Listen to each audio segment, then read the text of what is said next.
Product development through design thinking.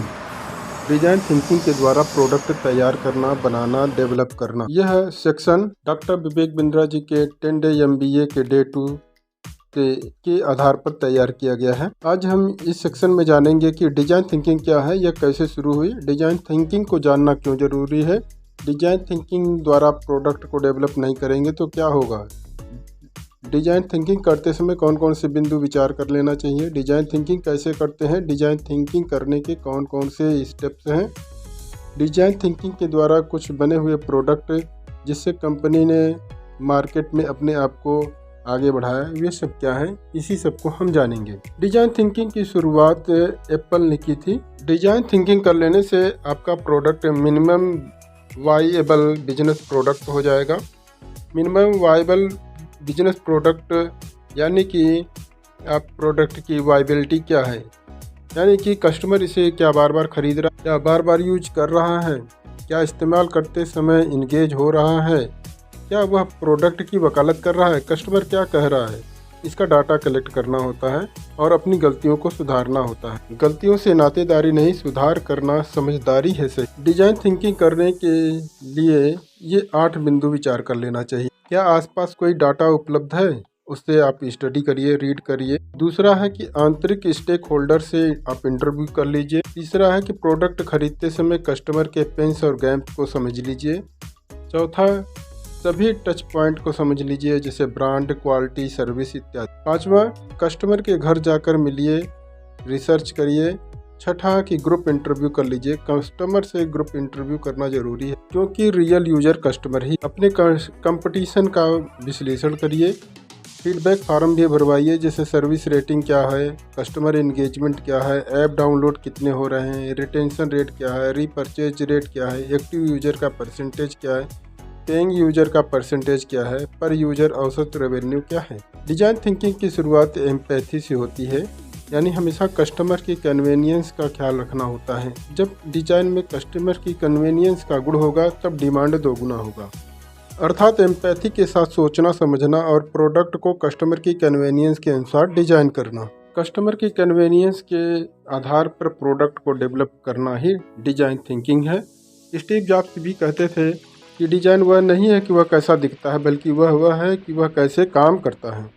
Design thinking की प्रक्रिया निम्न स्टेजेस से गुजरती है। पहला, एम्पैथी। दूसरा, डिफाइन द प्रॉब्लम्स। तीसरा, आइडिएट द सॉल्यूशन। चौथा, क्रिएट द प्रोटोटाइप। पांचवा, टेस्ट। स्टेप फर्स्ट, एम्पैथी, यानी कि जब आप प्रोडक्ट डेवलप करने जाएं तो एकदम बिगिनर माइंडसेट से जाएं, कोई अजम्पशन अपनी तरफ से न लगाएं, बल्कि रियल यूजर के बिहाफ से सोचें। वह ऐसा क्यों करना चाहिए, आपको ऐसा क्यों सोचना चाहिए, आपको ऐसा क्यों करना चाहिए, कस्टमर को क्या चाहिए। स्टेज 2 में स्टेज फर्स्ट से प्राप्त सूचनाओं को व्यवस्थित करना चाहिए और कस्टमर का प्रमुख ज्वलंत समस्या क्या है और मैं इसे किस तरह से सॉल्व करूं कि कस्टमर मेरे बिना सॉल्व न कर पाए। कस्टमर की समस्या को ढूंढना बहुत ज़रूरी है क्योंकि इससे आपको प्रोडक्ट तैयार करने में सहायता मिलती है। दूसरे, आप सही दिशा में रहते हैं। प्रॉब्लम स्टेटमेंट के केंद्र में यूजर होना चाहिए। किसी प्रॉब्लम्स को फाइंड आउट करने के लिए बार बार प्रश्न पूछो। वाई, जब हम वाई बार बार पूछते हैं, वाई एनालिसिस करते हैं, तो हमें कारण के पीछे का कारण का पता चलता है और फिर प्रोडक्ट को डिजाइन करने में सहूलियत मिलती है। जैसे एक यंग लेडी हेल्थी फूड नहीं खा रही है तो उससे प्रश्न किस तरह पूछना चाहिए कि वह लेडी हेल्थी फूड क्यों नहीं खा रही है, तो उत्तर आ सकता है कि वो टेक अवे से मंगाती है। तो फिर प्रश्न पूछा जाना चाहिए कि वो टेक अवे से क्यों मंगाती है, क्यों, तो उसका उत्तर आ सकता है कि उसका कबर्ड खाली है। तो फिर प्रश्न पूछना चाहिए कि उसका कबर्ड क्यों खाली है, तो उत्तर आ सकता है कि उसको ग्रोसरी नहीं जाती है। तो फिर प्रश्न पूछा जा सकता है कि ग्रोसरी क्यों नहीं जाती है, तो उत्तर आ सकता है कि ग्रोसरी जाने का समय नहीं है।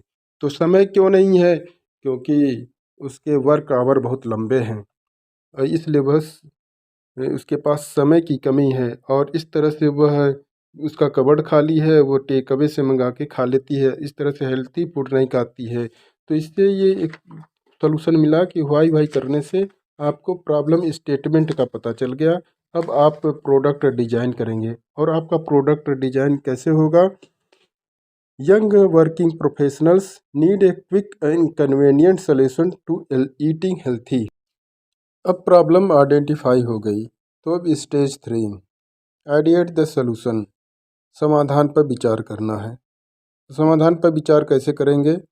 एकदम आउटसाइड द बॉक्स जाके विचार करेंगे, उसका कुछ नया हल ढूंढ, ब्रेन स्टार्मिंग करेंगे, स्टोरी बोर्डिंग करेंगे, अच्छे से अच्छा क्या हो सकता है, बुरे से बुरा क्या हो सकता है, खूब प्रश्न करते हैं, खूब अनुमान लगाते हैं, स्केच करते हैं, बाजार में उपस्थित हल को देखते हैं, बेस्ट वे ढूंढते हैं, गैप भरते हैं, फ्लो चार्ट बनाते हैं, स्वॉट एनालिसिस करते हैं, ग्रुप डिस्कशन करते हैं। इस तरह से समाधान पर विचार करते हैं और जब समाधान पर विचार हो जाता है तो स्टेज 4 क्रिएट ए प्रोटोटाइप, एक प्रोटोटाइप तैयार करते हैं फाइनल प्रोडक्ट बनाने से पहले। फिर उस पर अच्छे से अच्छा बुरे से बुरा विचार कर लेते हैं, ग्रुप डिस्कशन कर लेते हैं टीम मेंबर्स के साथ, अच्छी चीज़ों को एक्सेप्ट करते हैं, ख़राब चीज़ों को हटाते हैं, एग्जामिन करते हैं। फिर बहुत ज़्यादा समय नहीं लगाते हैं, अब उसको कुछ रियल यूजर पर इसका टेस्ट करने के लिए उतार देते हैं। तो स्टेज 5 आता है टेस्टिंग, यानी टेस्ट करना। तो कुछ रियल यूजर पर टेस्ट कर लेते हैं, सीखेंगे कि प्रोडक्ट में कहाँ तक सफलता है, कहाँ तक विफलता है। तो अच्छी चीज़ों को एक्सेप्ट करते हैं, ख़राब चीज़ों को, गलत चीज़ों को, मॉडिफाई करने वाली चीज़ों पर मॉडिफाई करते हैं और फिर इससे आपको आइडिया लग जाता है कि मार्केट में जाने लायक है कि नहीं। फिर फाइनल प्रोडक्ट को फिर और बृहद मार्केट में उतारने के लिए आगे बढ़ जाते हैं। इस तरह से डिजाइन थिंकिंग होती है। हम इसके लिए कुछ उदाहरण देना चाहेंगे। एयरबीएनबी का मामला। एयरबीएनबी घर, मकान, अपार्टमेंट, कमरा किराए पर दिखाने वाला विश्व का सबसे बड़ा ऑनलाइन प्लेटफॉर्म है। इसके वेबसाइट पर ट्रैफिक तो आ रहे थे किंतु बिजनेस नहीं हो रहा था, यानी कुछ गलती हो रही थी। एयरबीएनबी ने ब्रेन स्टॉर्मिंग किया, तब उसको पता चला कि जो फ़ोटो खींचे जा रहे हैं वो स्मार्टफोन से खींचे जा रहे हैं, बहुत अच्छी फ़ोटो नहीं होती है, क्वालिटी बढ़िया नहीं होती थी, पूरे कमरे की भी पिक नहीं होती थी। तो एयरबीएनबी ने प्रोफेशनल से फ़ोटो शूट करवाई, एचडी क्वालिटी हाई रेजोल्यूशन में पिक डाली, सारी कमियों को दूर किया, हफ्ते भर में प्रॉफिट दुगनी हो गई। तो इस तरह से किसी को दोष देने की जगह अपनी गलतियों को ढूंढिए, समाधान पर विचार करिए, आगे बढ़। दूसरा मामला है आरंभ हेल्प डेस्क का। आरंभ देश में गरीब बच्चों को गैजेट्स बनाती है। उसने देखा गांव के स्कूल के निर्धन ग्रामीण बच्चे स्कूलों में बहुत बदतर हालत में शिक्षा ग्रहण कर रहे हैं, उनके पास न तो बैग है न डेस्क। इससे उनका पोस्चर, आई साइट, हैंड राइटिंग, पढ़ाई सब प्रभावित हो रही है।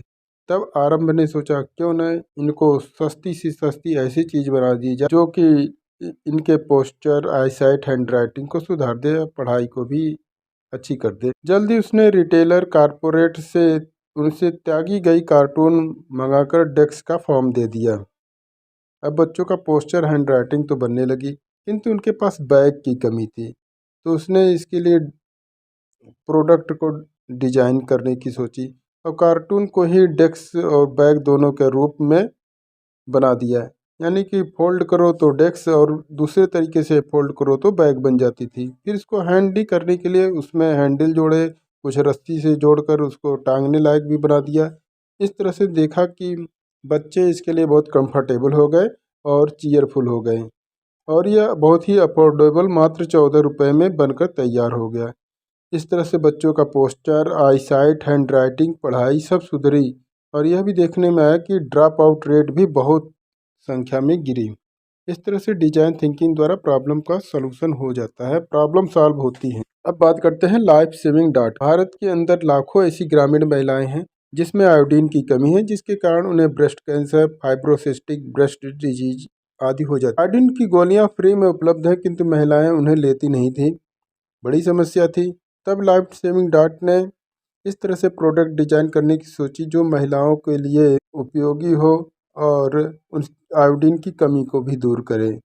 उसने काफ़ी रिसर्च किया तो पाया कि ग्रामीण महिलाएं कई कारणों से कॉमन रूप से बिंदी अवश्य लगाती हैं। बस फिर क्या था, लाइफ सेविंग डाट को प्रोडक्ट डिजाइन करने का रास्ता मिल गया। उसने बिंदी में कुछ ग्राम आयोडीन इनबिल्ड कर दी और फ्री में महिलाओं को बांटा। इससे माथे से आयोडीन उनके पूरे शरीर में गई, अवशोषित हुई और तमाम बीमारियों से निजात मिली। इस तरह हम पाते हैं कि प्रोडक्ट डिजाइन से प्रॉब्लम सॉल्व की जा सकती है। एक और मामला है उबेर ईट्स का। स्विगी जोमेटो बाद में आए, पहले उबेर ईट्स आया था यूएस में, अमेरिका में। उबेर ने अपने उबेर टैक्सी के साथ खाने डिलीवरी का मॉडल बनाया था और उसने प्रॉब्लम आइडेंटिफाई किया था। खाने के ज़्यादा ऑप्शंस मिले, एक रेस्टोरेंट की जगह कहीं से भी ऑर्डर कर सके, रेस्टोरेंट का धंधा बढ़ जाए और टैक्सी ड्राइवर को एडिशनल इनकम हो जाए। उसके लिए उसने रेस्टोरेंट ड्राइवर, कस्टमर इत्यादि से इंटरव्यू किए। उबेर ईट्स ने डेवलपमेंट डिजाइन थिंकिंग में इमर्सन टेक्निक का प्रयोग किया। टेक्नोलॉजी और डिजाइन थिंकिंग को जोड़कर उबेर ईट्स ने कॉम्प्लेक्स लॉजिस्टिक चैलेंजेस को दूर किया। एक और मामला पिल पैक का देख लेते हैं। पिल पैक एक ऑनलाइन फार्मेसी है जो दवाइयों के प्रिस्क्रिप्शन देती है। पिल पैक ने देखा कि भारत में हर 7 में से एक आदमी दिन में 3 बार दवाई खाता है। बुढ़ापे में मेमोरी लॉस आदि की वजह से दवाई खाने से कुछ लोग भूल जाते हैं और कई बार यंगस्टर भी 3 बार दवाइयाँ लेना भूल जाते थे। इस समस्या को दूर करने के लिए पिल पैक ने एक नया तरीका ढूंढा। उसने क्या किया कि छोटे छोटे प्लास्टिक के पैकेट बनाए, उसमें दवाइयों को भरा और लिखा DTDPD। पहला डी यानी डे, टी यानी टाइम, फिर दूसरा डी डे, पी यानी पिल्स, फिर तीसरा डे यानी डोजेज, यानी किस दिन दवाई को खानी है, कब खानी है, किस तारीख में खानी है, दवाई कौन सी खानी है, कौन कौन सी दवाइयाँ हैं और उसकी कितनी मात्रा लेनी है। इस तरह से DTDPD को लिख कर उनके पैकेट में करके भेजा। इस बिजनेस मॉडल को बहुत रिव्यूज मिले और बड़ी संख्या में प्रभावकारी ग्रोथ पाया गया। 2014 में टाइम मैगजीन ने पिल पैक के इस डिजाइन को, इस खोज को वर्ष की सबसे बड़ी खोज बताया। 2018 में अमेजन ने इसे $1 मिलियन में खरीद लिया। इस तरह से डिजाइन थिंकिंग के थ्रू प्रोडक्ट डेवलपमेंट से बिजनेस में बहुत ग्रोथ मिल जाती है। ओरल बी का एक उदाहरण देख लेते हैं। ओरल बी 3 से 5 साल के बच्चों के लिए टूथब्रश बेचने के लिए संघर्ष कर रही थी। उसने हर संभव प्रयास कर डाले, गिफ्ट दिए, ऑफर दिए, कूपन निकाले, मार्केटिंग के विज्ञापन निकाले, स्कीम निकाली, किंतु मामला जस का तस 23% ही था, जो कि अन्य लोगों का भी था। पर ओरल बी आगे निकलने के लिए आतुर थी। अतः ओरल बी ने डिजाइन थिंकिंग प्रिंसिपल अपनाई। इसके लिए उसने doctors, psychologist, parents, paediatricians, dentist, kids सबसे इंटरव्यू किए। तब उसे पता चला कि करना क्या है। डिजाइन थिंकिंग के थ्रू उसने ग्रिप को मोटा किया, रंग बिरंगे हैंडी ब्रशेज लॉन्च की। इसका नतीजा क्या हुआ कि मात्र कुछ ही समय बाद 23% से बढ़कर मार्केट साइज 72% हो गया। एक और उदाहरण देख लेते हैं नाइकी का। नाइकी ने जूते का एक नया ट्रेंड चलाया। उसने ट्रांसपेरेंट यानी पारदर्शी जूता बनाया ताकि सुंदर मोजे भी देखे जा सके। यूएस में यह ट्रेंड खूब पॉपुलर हुआ और यही ट्रेंड भारत में जब लाया गया तो यह फेल हो गया, क्योंकि भारत में नए सामान को इस्तेमाल करने का ट्रेंड नहीं है, बल्कि इसको लोग शादी विवाह या फंक्शन में ही यूज करते हैं, प्रयोग में लाते हैं, और यहाँ पर मोजे दिखाने का भी ट्रेंड नहीं है। तब नाइकी ने इस प्रॉब्लम को समझा और भारत की गर्म जलवायु को ध्यान में रखते हुए पसीने को अवशोषित करने वाले जूते बाजार में उतारे और यह फिर खूब पॉपुलर हुआ। इन उदाहरणों से हम पाते हैं कि यदि आपको कहीं प्रॉब्लम आइडेंटिफाई होती है, आपका मार्केट साइज कहीं रुक जाता है, आगे नहीं बढ़ रहा है, तो आपको अपने में ही कहीं न कहीं समाधान ढूंढने की ज़रूरत है। डिजाइन थिंकिंग के थ्रू प्रोडक्ट डेवलप करने की ज़रूरत है। अन्यथा हमारा ज्वाइन कीजिए BB इम्पैक्ट प्रोग्राम।